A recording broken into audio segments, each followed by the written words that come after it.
So the iPhone 16 Pro and the Google Pixel 9 Pro are two different phones that have been out for a little bit of time now, and I wanted to go ahead and basically break down exactly how these phones hold up and how they're going to be holding up and how they've been holding up for the last little bit of time now. Now, the big thing to keep in mind here is that in my personal opinion, I genuinely do think both these phones are very good. They're some of the most expensive phones you can buy right now, so they better be good if you're going to spend all this money. And I do think if you're in the market, these are kind of the most comparable phones you can kind of think about. The Galaxy S24, some other phones like that are probably some of the better ones you can buy. Now, if you do want to at any point pick up either one of these phones, links will be down in the description. You can get that from there and you can help support the channel at the exact same time. Now, the Google Pixel 9 Pro, which came out just in August of this year, so it's been out for about 3 months now almost. On the front side of this phone is basically giving you a 6.3-inch LTPO OLED display, and it's a very, very good looking panel. I think it's a very solid panel. It's, gets up to 3000 nits of brightness, which is pretty insane,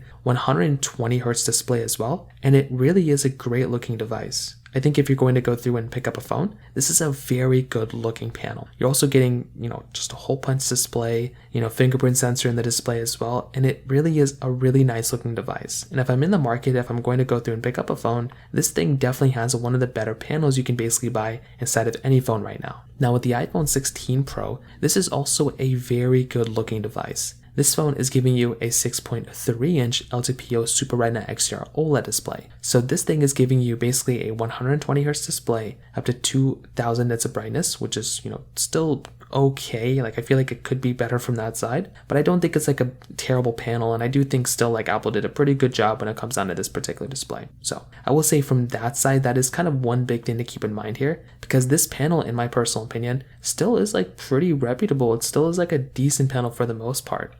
Now, I would say from the build quality perspective, they're both feeling very, very premium as well. So I think that is, once again, another very big thing to keep in mind, because neither one of these phones feel cheap.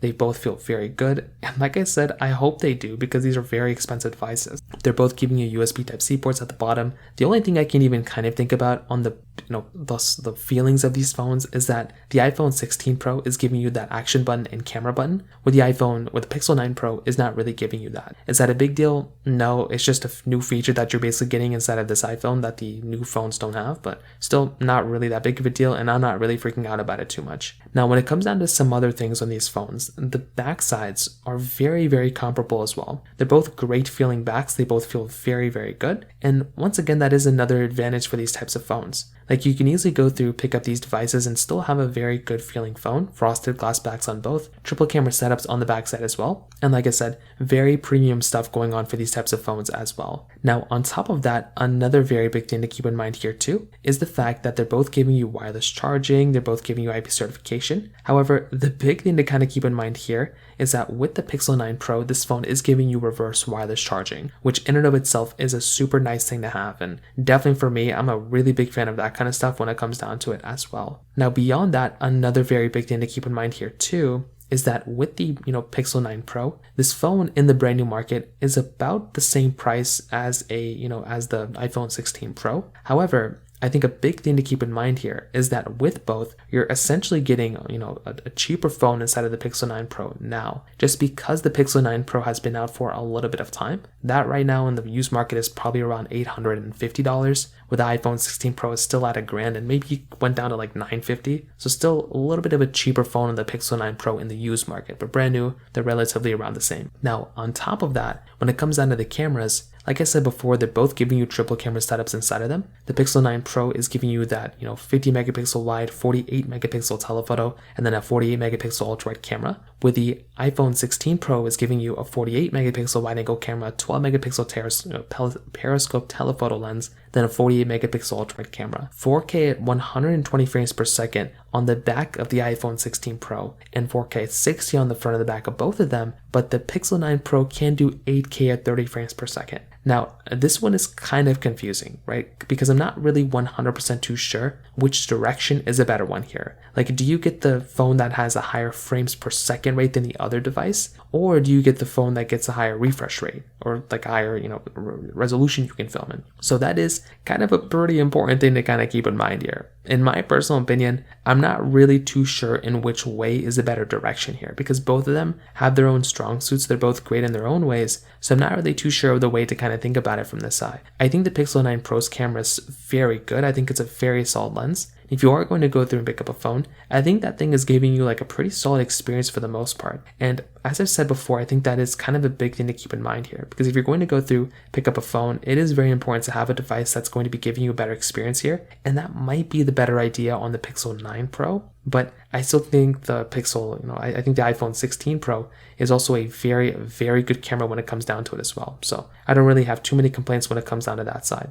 So beyond that, both cameras fairly solid for the most part when it comes down to it. Now, on top of that, another very big thing to keep in mind here too, the iPhone 16 Pro and the Pixel 9 Pro, both phones are going to be supported with software for a long period of time. So you're really not going to be feeling like one phone is going to be missing out on the other in terms of software. Both phones do a really good job at giving you long supported software. And I think that's a really nice thing that both these phone manufacturers do. So if you're going to go through and pick up a device, it's really, really nice to basically have a device on both that's going to be supported with software for a long time. So that is a very important thing to keep in mind here. So the iPhone 16 Pro is still lasting for years, and so is the Pixel 9 Pro. Now on top of that, another very important thing to keep in mind is that between both, the Pixel 9 Pro is giving you a 4700 mAh battery inside of it, where the iPhone 16 Pro is giving you a 3582 mAh battery. So when it comes down to the battery life perspective here, you are going to be getting a phone on the Pixel 9 Pro that's going to be giving you a bigger size battery, which could entail mean that battery life inside of that phone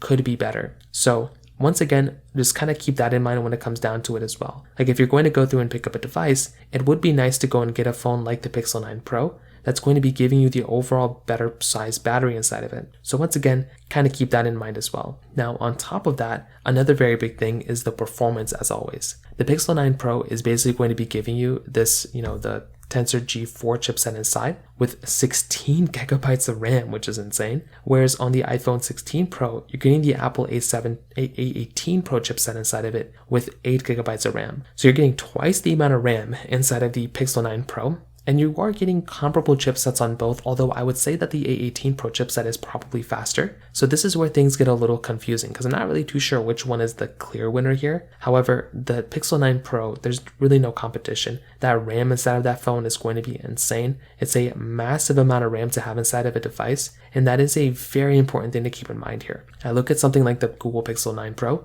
as probably being the overall better performing one, but I still think the iPhone 16 Pro is a very fast and very powerful phone when it comes down to it as well. So overall, to kind of sum up these videos, what I'll tell you is that I like both of these phones, right? I think both these devices did a really good job, and I'm genuinely not that saddened about either one of these devices. I think, the iPhone 16 Pro and the Pixel 9 Pro are very good devices. Now, is there one that's way better? I don't really know. I think the Pixel 9 Pro is more of a flagship still. I still think about that. But I think the iPhone 16 Pro is kind of one of those ones that I look at as still being a very good and very powerful phone when it comes down to it. So that's kind of how both these phones kind of compare. If you have any other thoughts or questions, please let me know in the comment section below. Hit the like button, that would mean so much, but definitely hit that subscribe button. More importantly than everything else, I love every single one of you guys. Hopefully I'll catch you guys in the next video. Peace out till then.